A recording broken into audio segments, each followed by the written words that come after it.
Let's talk के पुराने episodes में हम ऐसी कितनी बातों के बारे में बात कर चुके हैं जिसके बारे में लोग खुलकर बात नहीं करते, लेकिन एक बड़ी जरूरी चीज तो रह गई, वही चीज जिसे आप अक्सर अपनी लूज शर्ट के नीचे और हाई वेस्ट जीन्स के अंदर छिपाते हैं, आपकी बढ़ी हुई तोन या फिर बढ़ा हुआ वजन। चलिए आज बात कर ही लेते हैं कि आखिर ये जालिम वजन कम होने में इतनी दिक्कत क्यों देता है।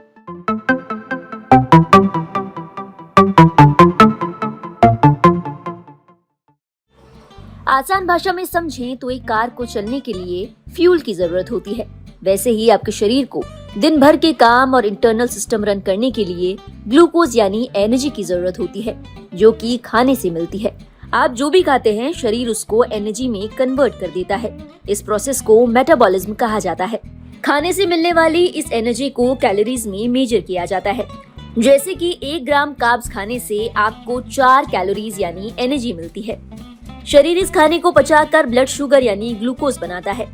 इसके बाद पैनक्रियाज इस ग्लूकोज में इंसुलिन मिक्स करने का काम करता है।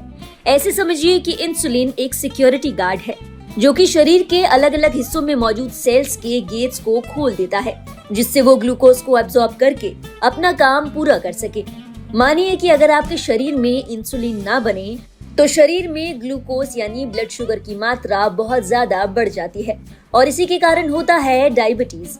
एक्सपर्ट्स की माने तो एक सामान्य पुरुष को दिन भर में लगभग 2500 कैलोरीज और एक महिला को लगभग 2000 कैलोरीज की जरूरत होती है।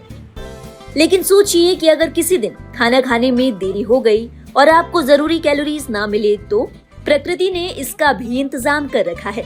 जब किसी दिन आप खाना ज्यादा खा लेते हैं तो उस दिन उस खाने से मिलने वाली एक्स्ट्रा कैलोरीज को आपका शरीर फैट सेल्स के रूप में स्टोर कर लेता है। वैसे ही जैसे कि जरूरत के दिनों के लिए आप एफडी करवाते हैं, जब शरीर को एनर्जी की जरूरत होती है और खाना नहीं मिलता तो यही फैट सेल्स शरीर के अंगों को जरूरी एनर्जी देने का काम करते हैं। लेकिन सोचिए कि इन फैट सेल्स के खर्च होने से पहले ही अगर आप फिर से खाना खा लें तो ऐसे में आपका शरीर इन फैट सेल्स से एनर्जी लेने की बजाय फिलहाल अभी वाले खाने को पचाने की कोशिश करेगा और शरीर भी इसी खाने से मिली कैलोरीज को जरूरी कामों के लिए उपयोग में लेने लगेगा। अब आपके फैट सेल्स तो वहीं रह गए और सोचिए कि अगर इस खाने से भी आपको एक्स्ट्रा कैलोरीज मिलती है और ये एक्स्ट्रा कैलोरीज भी फैट के रूप में जमा हो जाए तो इसी तरीके से जब हम हर मील के साथ एक्स्ट्रा कैलोरीज खाने लगते हैं तो हमारे शरीर में ज्यादा फैट सेल्स जमा होने लगती है और आपका वजन तेजी से बढ़ने लगता है। तो अब आप मोटे मोटे तौर पर समझ ही गए होंगे कि जितनी कैलोरीज आपने इनटेक की है यानी कि ली है, अगर आप उतनी बर्न नहीं करते तो वो फैट के रूप में जमा होने लगती है और आपका वजन बढ़ने लगता है। तो अब सवाल ये है कि इस बढ़े हुए वजन यानी फैट को कम कैसे किया जाए। तो आपको आपकी कैलोरीज का हिसाब रखना होगा। देखिए, जब आप अपने पैसों का हिसाब रखते हैं तभी आपको लॉस और गेन के बारे में पता चलता है और आप अपना बजट तैयार कर पाते हैं। ऐसे ही अपने वेट को मेंटेन करने के लिए, उसे मैनेज करने के लिए आपने कितनी कैलोरीज ली और कितनी बर्न की, इसका हिसाब तो आपको रखना ही होगा। इसे एनर्जी बैलेंस कहा जाता है। दूसरा, अपनी फिजिकल एक्टिविटीज को बढ़ाना। देखिए, आपकी बॉडी को जितना ज्यादा काम करना होगा उसे उतनी ही ज्यादा कैलोरीज की जरूरत होगी और जितनी ज्यादा कैलोरीज आप बर्न करेंगे उतना ही फैट आपका कम होगा। हालांकि कुछ लोग इस ऑप्शन को प्रेफर नहीं करते। वो सोचते हैं कि एक्स्ट्रा एफर्ट क्यों बढ़ाना, क्यों ना हम डाइट को ही कम कर लें। वो क्रैश डाइट्स के ऊपर शिफ्ट हो जाते हैं या फिर अपनी डाइट में बहुत ज्यादा प्रोटीन शामिल करने लगते हैं। लेकिन ये भी आपके लिए सही नहीं है। ऐसा क्यों? चलिए समझते हैं। प्रोटीन आपके शरीर के लिए कई कारणों से अच्छा माना जाता है। कार्ब्स की ही तरह 1 ग्राम प्रोटीन से हमें 4 कैलोरीज मिलती है, लेकिन सामान्यतः प्रोटीन हमारे शरीर में फैट के तौर पर स्टोर नहीं होता।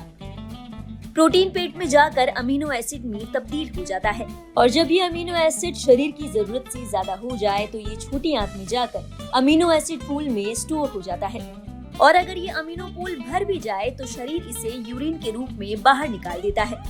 इसी के साथ हमारे शरीर में मौजूद मसल्स में जो भी टूट फूट होती है उसे रिपेयर करने के लिए प्रोटीन की जरूरत होती है।